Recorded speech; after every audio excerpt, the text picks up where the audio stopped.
mulai pelaporan ya, kemudian ada pelanggaran, ada buktinya jelas ya, kemudian diadukan ke komisi disiplin ya, kemudian nanti komisi disiplin melakukan pemeriksaan ya, eh, pemeriksaan itu bisa lihat buktinya atau memanggil saksi ya, saksi-saksi, atau juga pelaku ya, atau juga terlapor tuh dipanggil ya, diperiksa bukti-buktinya, kemudian ya, posisinya di BAP begitu ya. Nah, kemudian sudah lengkap bukti dan sebagainya, maka dilakukan rapat pleno ya, anggota komisi disiplin ya, untuk membahas apa, rekomendasi sanksinya apa nih ya, apakah sanksi ringan, sedang atau berat gitu ya. Nah ini jadi harapannya adik-adik bisa mengikuti ya aturan IPB, jangan sampai ini diproses gitu ya. Nah, kemudian penjatuhan sanksi, kalau sanksi ringan itu diterbitkannya oleh ketua departemen ya, atau juga bisa dekan ya. Nah, kalau keputusan sanksinya sedang, ini diterbitkan oleh dekan ya, tembusannya ke Pak Wakil Rektor bidang akademik dan kemahasiswaan. Nah, kemudian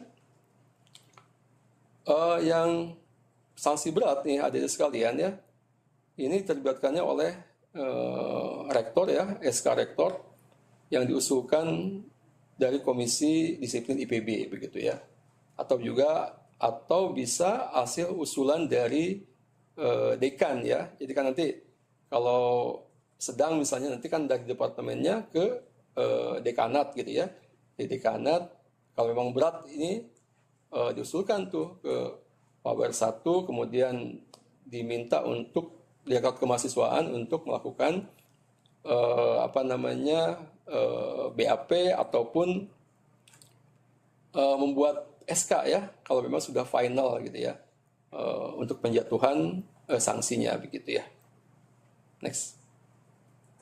Nah, ini adalah kanal informasi terkait tata tertib kehidupan mahasiswa di IPB, adik-adik sekalian, yang bisa dilihat ya, bagaimana IPB menerapkan aturan terkait dengan tata tertib kehidupan agar ini menjadi pedoman ya, pedoman kita semua, sehingga suasana kampus terus kondusif ya, tidak diganggu oleh hal-hal yang memang itu baik itu membebani diri adik sekalian, ataupun juga akan menjadi hal yang mengurangi reputasi IPB gitu teman-teman sekalian ya. Nah, itu saya kira yang bisa saya sampaikan. Terima kasih.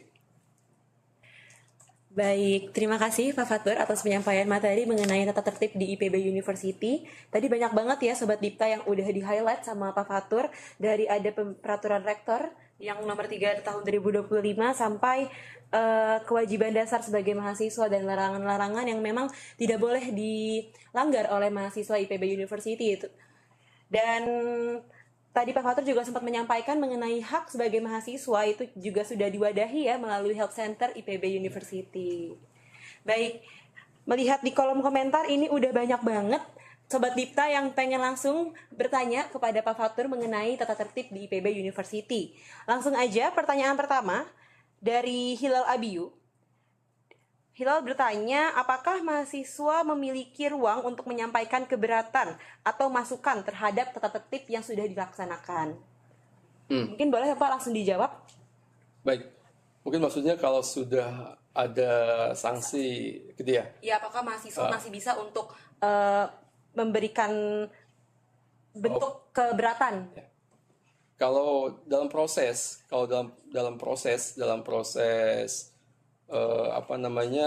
pemBAP-an ya, akan semua unsur kan dipanggil adik-adik sekalian ya, yang terkait dengan suatu kasus gitu ya.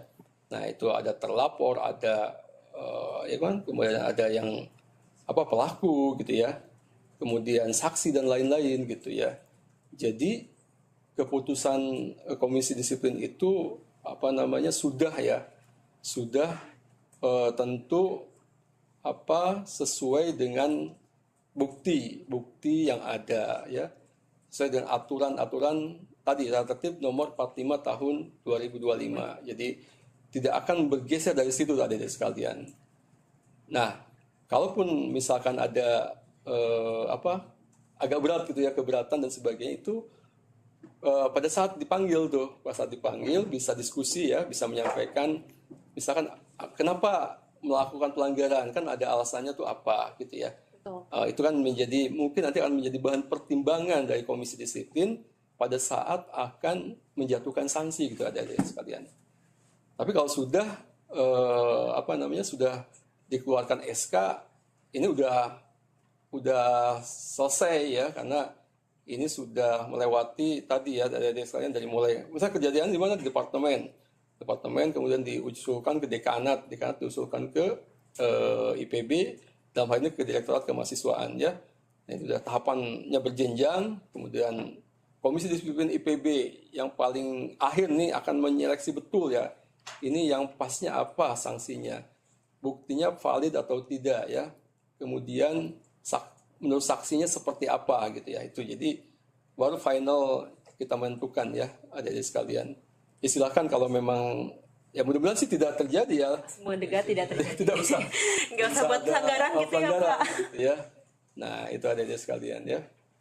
Mungkin itu Mbak Liz. Ya. Baik, berarti sudah terjawab ya. Jadi kalau misalnya emang ada pelanggaran dan akhirnya sudah memberikan sanksi, kita masih bisa dari kampus pun juga membuka open discuss lah ya untuk pas proses. Ya, pas prosesnya ya, seperti itu. Bukan pada saat sudah SK keputusan ya, itu udah final ya. Baik. Tapi tetap ya Sobat Dipta ya, jangan melanggar seperti itu.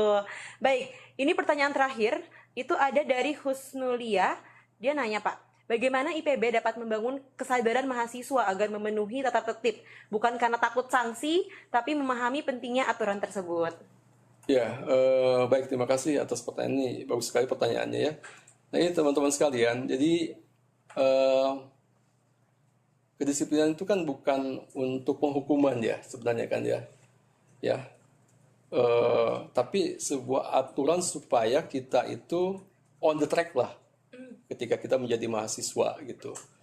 Nah untuk itu kan di OMB ini kita ada namanya apa tuh, Seven Habit ya. Nanti adik-adik akan ikut Seven Habit ya. Di situ bagaimana teman-teman nanti dilatih ya untuk 7 kebiasaan baik ya, 7 kebiasaan baik yang sangat bagus ya untuk bekal teman-teman ya. Jadi tadi ya, berproses di IPB tadi mengikuti habit-habit yang baik gitu ya, habit yang baik gitu ya. Kemudian pelanggaran tadi, sanksi ya dan sebagainya gitu teman-teman, itu kalau bisa mah itu terakhir lah gitu ya.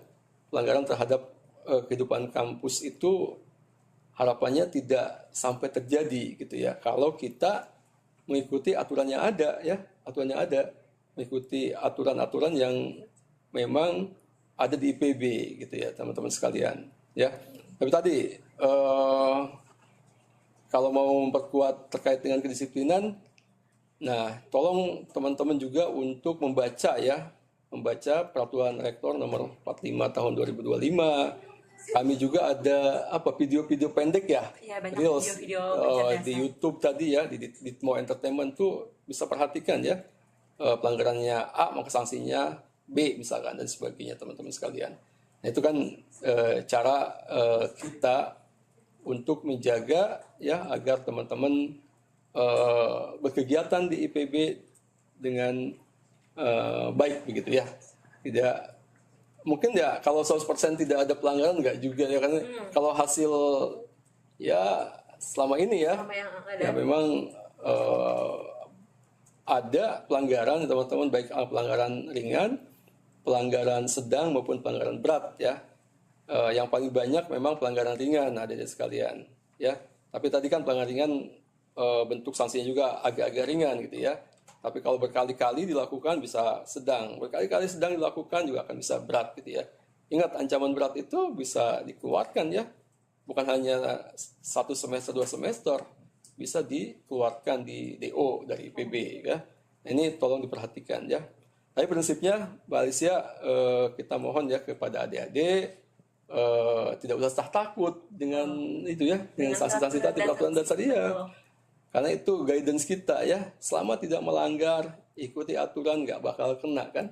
Betul. Iya. Apalagi juga di awal teman-teman mahasiswa sudah dibekali dengan pelatihan Seven Habits. Iya, betul ya. Nah itu saya kira jawaban saya Mbak Lisa. Ya. Baik Pak Fatur. Wah Bapak, ini rame nih Pak. Ada satu pertanyaan lagi dari Rain. Dia bertanya bagaimana IPB memastikan sanksi secara adil bagi mahasiswa dan apakah pelapor terjamin keamanannya. Oke, baik ya. Terima kasih pertanyaannya. Insya Allah ya, dari kita dari yang sudah kita lakukan ya, sesuai dengan peraturan bahwa pelapor itu kita jamin ya, kita jamin tidak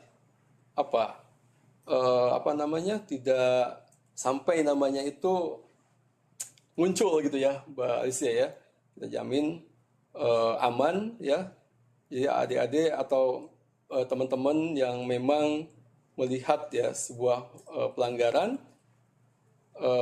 dan ini akan membawa nama baik mencoreng nama baik institusi misalnya gitu ya. Silahkan kita ada help center.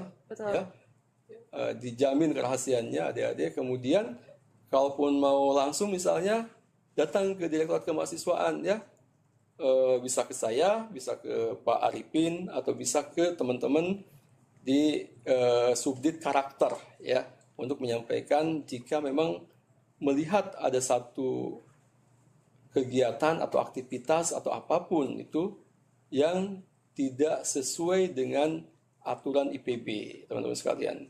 Jadi justru kami akan sangat berterima kasih nih ya, berterima kasih sehingga ini akan menjadi masukan bagi kami khususnya kami Komisi Disiplin yang ada di IPB ya, di level IPB agar ini jadi ada aware ya dari mahasiswa itu, ini salah loh gitu ya, disampaikan gitu. Jadi ketika ada pelanggaran, kesalahan dan sebagainya jangan dibiarkan juga gitu ya. Mau diingatkan bolehlah, diingatkan.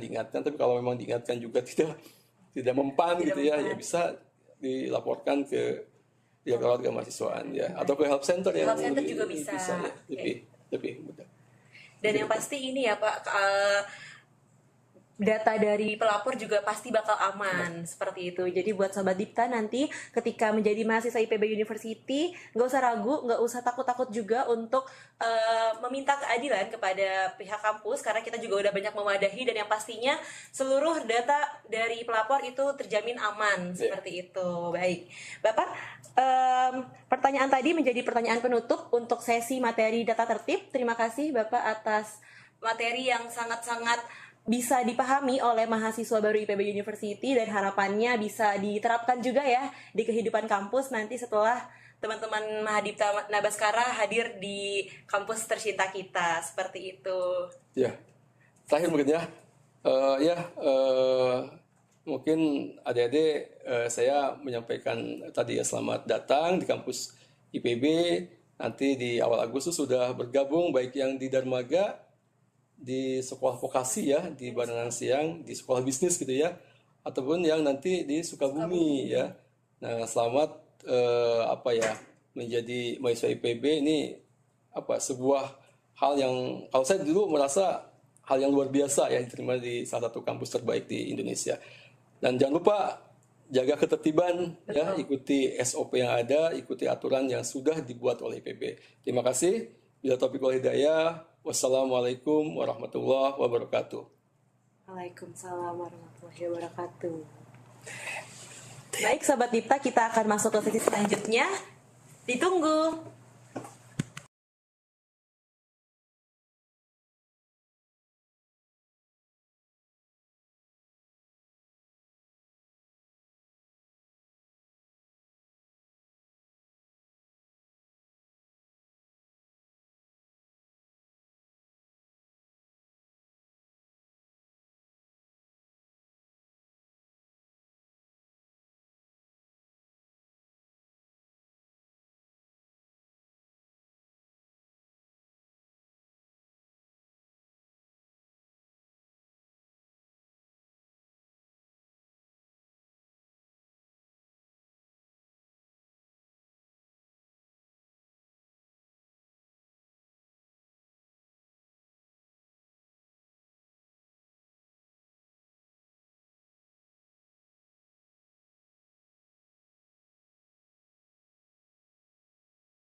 Baik Sobat Tipta, kembali lagi di Kick Off OMB IPB 63. Selanjutnya kita akan mendengarkan materi mengenai layanan kesehatan dari Unit Kesehatan IPB University yang akan disampaikan oleh Ibu Dr.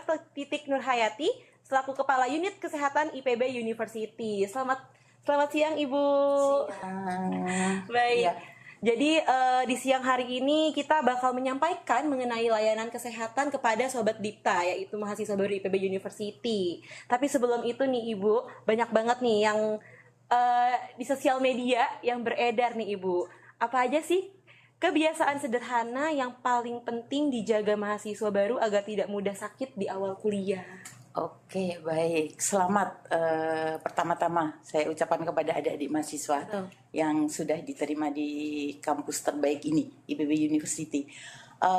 Yang paling utama untuk menjaga kesehatannya adalah atur pola makan, kemudian atur pola tidur gitu. Mungkin dulu kalau di rumah ada orang tua yang mengingatkan untuk makan dan tidur.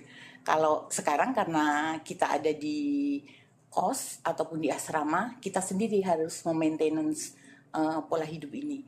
Tidur harus 6-7 jam. Ya, 6-7 jam. Dan tidur malam itu tidak bisa digantikan dengan tidur siang ya adik-adik. Jangan malam ngegame, terus nanti baru siang tidur gitu. Jadi atur pola tidur. Pola makan juga gitu. Karena mungkin euforia lepas dari orang tua, jajan seenaknya. Jangan. Tetap atur makan bergizi sesuai dengan 4 sehat 5 sempurna. Itu aja mungkin ya. Banyak ya Ibu berarti kebiasaan-kebiasaan yang penting dijaga oleh mahasiswa baru, baik seperti itu. Dan sebelumnya selamat datang Ibu di studio kami dalam rangkaian Kick Off OMB. Dan di sini Ibu akan memaparkan mengenai sosialisasi fasilitas kesehatan di IPB University. Dan kita lihat juga Sobat Dipta, mahasiswa baru IPB sudah antusias banget untuk mendengarkan fasilitas kesehatan apa saja yang bisa dinikmati dan dipergunakan oleh mahasiswa IPB University. Kepada Ibu dipersilakan untuk memaparkan tentang fasilitas kesehatan IPB University. Siap, ya adik-adik. Ini adalah salah satu layanan penunjang yang ada di kampus tercinta ini, bahwa kita mempunyai klinik di dalam kampus. Ini nanti kalau adik-adik kan ada yang belum pernah ke IPB ya. Ini adalah tampilan klinik kita, keren tampilannya. Kita mempunyai gedung yang sangat besar untuk melayani adik-adik mahasiswa ini jika ada kesulitan di kesehatannya.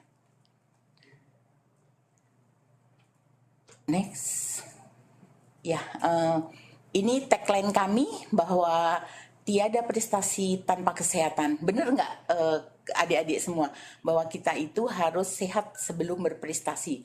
Selamat datang di kampus terbaik kita. Gitu.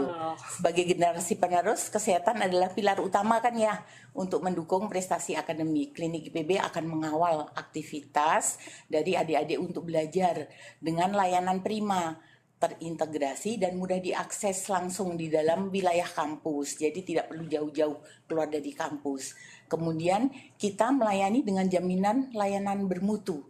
Klinik kita sudah terakreditasi paripurna. Paripurna itu kalau hotel bintang 5 gitu. Jadi budaya kerja kita adalah tangkas sekali. Komitmen klinik IPB dalam menjaga mutu yaitu mengedepankan layanan yang prima, kemudian keamanan pasien, kemudian higienitas yang tinggi, kepuasan pelanggan atau pasien yang secara optimal kita kawal terus-menerus. Kemudian kita akan menjadi klinik kesehatan sebagai pos utama kesehatan selama adik-adik ini menempuh pendidikan di IPB University. Ini lokasi kami di Jalan Tanjung nomor 1, kampus IPB Dramaga. Nantinya kita posisi ada di sebelah Asrama Internasional IPB dan di depan di depan museum, di depan museum dan di dekat masjid. Jadi sangat strategis. Kita bisa diakses melalui apa saja kendaraan ataupun jalan kaki karena memang kita terkonek dengan fasilitas-fasilitas yang lain. Next. layanan di kami salah satunya adalah ada layanan kunjungan sehat namanya. Kemudian yang kedua ada layanan kunjungan sakit. Kunjungan sehat itu misalnya adalah MCU, surat sehat, poligizi dan poli KIA. Sedangkan untuk kunjungan sakit itu terdiri dari poli umum, IGD dan poli gigi. Nah, layanan poli umum itu apa saja sih yang bisa adik-adik akses ya? Layanan poli umum ini bisa adik-adik akses untuk keperluan konsultasi dan juga pemeriksaan kesehatan yang dialami oleh adik-adik ketika mengalami ketidaknyamanan di tubuhnya. Kemudian kita akan mengobati penyakit yang kita temukan karena kita adalah layanan fasilitas kesehatan tingkat pertama, yang kita layani adalah penyakit dasar, bukan penyakit lanjutan. Nanti kalau kami tidak bisa menyelesaikan, akan kami rujuk ke rumah sakit yang terdekat. Kemudian setiap hari, seminggu sekali, kadang 2 kali, tergantung kebutuhan, kita mengadakan yang namanya program edukasi di ruang tunggu. Kadang di ruang tunggu poli umum, kadang di ruang tunggu poli gigi, di mana kebutuhan itu dibutuhkan. Nanti kita akan melakukan edukasi. Kemudian ruang tindakan. Ruang tindakan ini kita sangat besar untuk ukuran sebuah fasilitas kesehatan tingkat pertama. Kita ada 4 bed yang bisa digunakan. Kita menangani kegawat daruratan, baik medis dasar ataupun kadang medis lanjutan. Kemudian kita juga ada namanya terapi inhalasi ya. Kalau adik-adik batuk, nggak sembuh-sembuh, grog-grog, banyak slem di tenggorokan, nanti atas pemeriksaan dokter harus diinhalasi, dinebulasi, kita punya alatnya. Kemudian ruang IGD kita juga dilengkapi dengan layanan yang advance. Kita punya ambulan yang siap untuk merujuk pasien-pasien yang memang membutuhkan. Kemudian kita ada layanan juga namanya perawatan luka. Adik-adik mahasiswa ini sering kan kecelakaan, sering juga terkilir, sering juga sedang di lab kena bahan kimia. Kita ada layanan pengobatan ini, dan pengobatan untuk kondisi-kondisi ini kan tidak sekali selesai, kadang harus kontrol. Nah, ini layanan rawat luka kita ada di klinik IPB. Next, kemudian ini layanan sehat kita, ada poli gigi. Poli gigi itu poli gigi dasar, nanti kita akan bisa melakukan tambal, cabut, dan perawatan gusi, yaitu salah satunya dengan scaling. Perlu adik-adik ketahui, scaling itu harus dilakukan 6 bulan sekali. Jangan menunggu ketika mulut sudah penuh dengan kotoran. Seperti itu. Ada ataupun tidak ada keluhan di giginya, sebaiknya 6 bulan sekali kita kontrol ke dokter untuk dilihat. Kemudian poligizi. Poligizi kita punya ahli gizi yang akan membantu adik-adik jika pengen diet, pengen lebih kurus, pengen lebih gemuk, atau pengen lebih berisi, nanti ada layanan konsultasi gizi. Kemudian kalau ini untuk KIA dan KB, mungkin kalau adik-adik mahasiswa S1 belum ada dong yang mengikuti layanan KIA dan KB, tapi kita punya layanan KIA dan KB, dan kita punya USG yang bisa diakses oleh seluruh sivitas IPB. Kemudian kita juga mempunyai laboratorium klinis dan farmasi. Laboratorium klinis kita sangat lengkap. Apapun bisa kita lakukan di situ. Diagnosa untuk tipoid, diagnosa untuk TB, diagnosa untuk demam berdarah, ataupun pemeriksaan dasar lain bisa kita lakukan. Dan jangan khawatir, laboratorium kita ini selalu dilakukan namanya kalibrasi dengan melakukan yang namanya PME, pemantapan mutu eksternal. Jadi kita selalu diawasi dan alat-alat kita selalu kita kalibrasi setahun sekali. Jadi insya Allah hasilnya akan sangat akurat. Kemudian farmasi, di layanan farmasi, depo farmasi, kalau apotek itu ada di luar klinik, tapi kalau di dalam klinik namanya depo farmasi. Obat kami tidak kalah komplitnya dengan apotek yang ada di luar, dan obat-obat ini bisa diakses oleh Siva IPB dengan gratis, tidak perlu berbayar. Semua layanan di kami ini adalah layanan penunjang yang disediakan IPB untuk seluruh Siva IPB. Next. Kemudian jangan khawatir juga Kalau adik-adik misalnya nih, hujan gede, aku nggak bisa ke klinik, kita punya namanya telemedicine. Kalau bahasa kerennya di luaran halodoc, ya kan Dek, di luar ada halodoc, kita punya yang namanya halo klinik. Adik-adik ini sudah punya IPB for student, Yang IPB Mobile. IPB Mobile. Nah, di IPB Mobile ini bisa diakses namanya Halo Klinik. Di situ kita bisa melakukan konsultasi. Nanti setelah melakukan konsultasi, kalau ada obatnya, obat ini silahkan mau diambil di klinik ataupun mau dibeli sendiri. Kalau dibeli sendiri, kita akan upload resepnya. Tapi kalau adik-adik mau mengambil di klinik, silahkan diambil di klinik. Apakah diambilkan oleh teman atau layanan Gojek yang akan mengambil, seperti itu. Namun aturan yang paling baku dari telemedicine ini secara regulasi, telemedicine ini tidak boleh mengeluarkan yang namanya surat sakit ya adik-adik ya.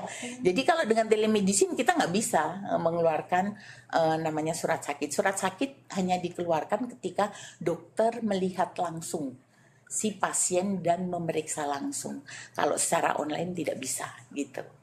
Next, kemudian yang tadi saya sebutkan semua itu adalah layanan di dalam gedung, di dalam kliniknya. Nah, yang ini adalah layanan di luar gedung. Kita juga punya layanan di luar gedung, yaitu namanya Posbindu, Pos Pembinaan Terpadu. Ini dilakukan seminggu sekali. Tempatnya berubah-ubah. Jadi sesuai kebutuhan dan sesuai jadwal. Kadang di fakultas A, B, C, D, E, kadang di rektorat, kadang di PPKU, kadang di asrama mahasiswa gitu. Jadi nanti kita akan berputar untuk melakukan Posbindu. Di Posbindu itu ada apa aja? Yang pertama adalah screening kesehatan. Screening kesehatan secara berkala.